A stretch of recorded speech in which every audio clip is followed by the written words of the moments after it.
Kerrie from Facts and Figures. Thank you for joining us in the Channel Vision studios today. Thank you for having me. Firstly, can you explain to our viewers exactly what Facts and Figures does as a company?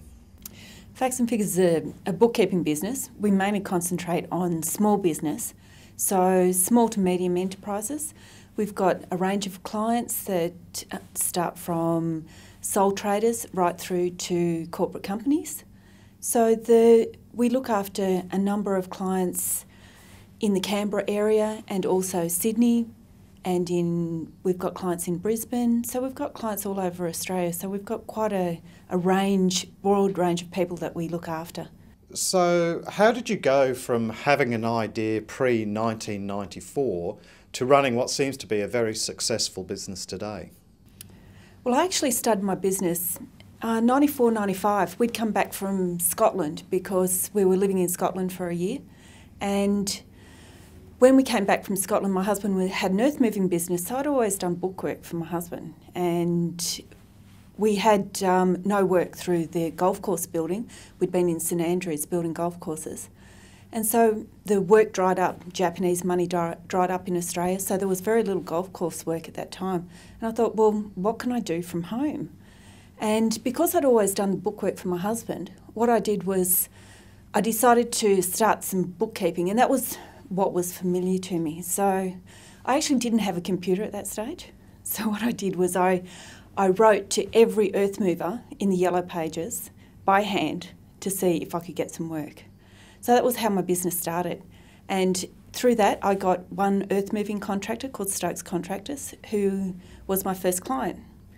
So what I did was I worked on my own for quite a number of years and then realised that there was such a growth in this industry, and then GST popped along on the scene. So when GST came on board, it was one of those growth phases where you thought you can either grab this and run with it, or I can just stay working by myself. So we decided that it would be a good time to just grab it and run. And that's when our business really exploded. So we went from 3 clients to now we've got over 85 clients. What awards have you and the business won? Over the last few years, we've been lucky enough to win a lot of awards. I won the Chamber of Women in Business, Businesswoman of the Year. I was the inaugural winner of that, which was absolutely mind-blowing. When I actually won that award, I was sitting next to one of the girls who was in the committee, and there was the person that came runner-up. She came on board, and I was saying to the girl next to me, I said, "This woman's amazing. I wonder who won that." And I was just sitting there and they announced my name and I thought, oh my goodness, it was me. And I couldn't believe it. I thought that was just the most amazing thing. And I was so dumbfounded, I could hardly say anything. They asked me to give a speech and I didn't know what to say because I hadn't prepared anything. I was so nervous. I was just completely blown away by the whole thing. And then I joined Toastmasters because I thought I was never going to get caught like that again. After that, what happened was we entered the Telstra Business Awards. We were actually nominated by one of our customers, and we were lucky enough to be finalists in the ACT. So we were finalists in the Business Awards and in the Telstra Business Women's Awards. So that was a real learning curve, and met some wonderful women in the Canberra region who have really inspired me to grow my business and to help me. So that's been just such a great learning curve for myself and great for my staff as well, because when we went to the Telstra Business Awards, we got a limousine and we got all the staff together and they had a really good time, so it was really good for building the company. In your experience, what are some of the challenges of running a business? I'd say some of the major challenges would be helping people to grow their own business, because our growth comes from within. What happens is people get a bookkeeper because they're overworked and they're stressed. They can't handle the day-to-day stuff in their business. And then as that pressure's taken off them, what happens is we help them grow the business from within. So their business grows, which in effect creates more work for us. So that was something that I really wasn't expecting. I thought that we'd just grow our customer base. But our customer base grew from within, which really was unexpected. So I had to face the challenges of getting more people, getting more staff, and training people. And one of the biggest challenges, I think, for any business, whether it's a bookkeeping business, whether it's a retail business, any sort of business, is getting the right people around you. And you have to have a great team, and I'm lucky enough to have a wonderful team. Now, you touched on this, but being named as the ACT Businesswoman of the Year must have been a huge achievement.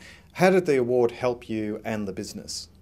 I think we got a lot of recognition. There was some newspaper recognition, some radio work and that sort of thing, which did help increase the profile of the business, particularly in Canberra. It gave us some integrity within our business so that people knew that we weren't just another bookkeeping firm with just one person going from business to business, that we actually were a company that we were interested in growing people, and we're also interested in growing our business as well. So it really improved the focus of our business. It also made me focus on the business a lot more, and I think it made people realise that we were to be taken seriously. You're obviously an example of the growing number of women in business. How do you maintain a work-life balance? It can be difficult. You'd be lying if you said it wasn't a bit of a juggle, and things that do go by the wayside occasionally. My children would probably say to you that I work too much. My husband would definitely say to you that I work too much. But because we're basically a home-based business, I can work a lot of hours and still not impact on the family. So I always seem to be there for my children as well, because my children are quite involved in elite sports. So they're very focused on their sports, which means that I want to be there for them. So juggling work and family can be difficult, but then that's part of the basis of my company as well, is that I really like my employees to be able to juggle their work with their families as well, because I think your family is the number one thing in your life. It's the constant that's always there. So, and I love my family dearly, so I think that they should be my first focus as much as I love my business, but I also believe that your employees should have that as well. So if it's good enough for me, it's good enough for them. So we encourage the girls that work for us, and we have guys that work for us as well, that they can go to family dues, to school assemblies. If they've got something that involves their children, then they should be there for it. So then we have those flexible hours that people can work from home if they need to, if their kids are sick. I can work from home. Because I work from home, our office is separate, so I'll go upstairs and work from home if one of the children is sick. So it can be a bit of a juggle, but it works really well if you're focused and you love what you do. Now, you have been quoted as saying that let me see if I get this right, that it is important to have both men and women in a business.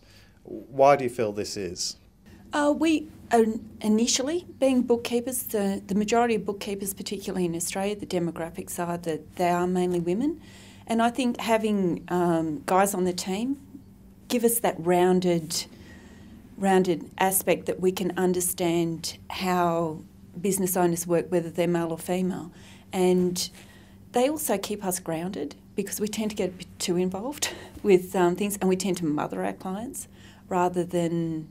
and the guys bring us back to reality and give us that more business focus that sometimes women can overlook, because we can be a little softer than the guys. Do you think the complexity of bookkeeping makes people hesitant somewhat to start their own business? I think GST has changed that considerably. It has got a lot more complicated, and recently there is the new BAS agent legislation, which means that the industry's taken on a whole new look. It's a bit like the mortgage broking industry was a few years ago, where they regulated the industry. That's now happening with bookkeepers, which means that bookkeepers now have to have a certain number of hours, they have to have a certain amount of education, and a minimum of a Cert 4 in bookkeeping. So the industry has significantly changed, and the industry will grow in future years. But what we're hoping is that that's going to increase the integrity of the business, and we hope that people will be welcomed into the industry, because there's so much work out there, and people who've been in this industry for a while should be looking at mentoring younger women or younger guys that want to come into the bookkeeping industry and grow the business and make it so that we are there to help business owners.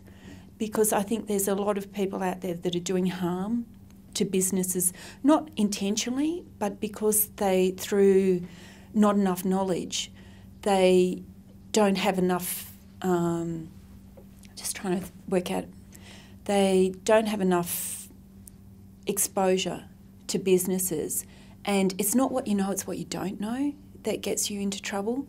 So I think this regulation is going to help people increase their knowledge, particularly bookkeepers, which means that business owners can trust the advice that they're getting, and also accountants can rely more on the integrity of the data that they're getting. Now, with your experience and running the business successfully, what advice do you have for women or young women looking at starting up a business of their own? I'd say get your facts right. Go and work for somebody in the industry that you've chosen to work in, and love what you do. Because if you don't love what you do, you're not going to be there, you're not going to have the heart in it. When I started my business, I really didn't expect to make a profit.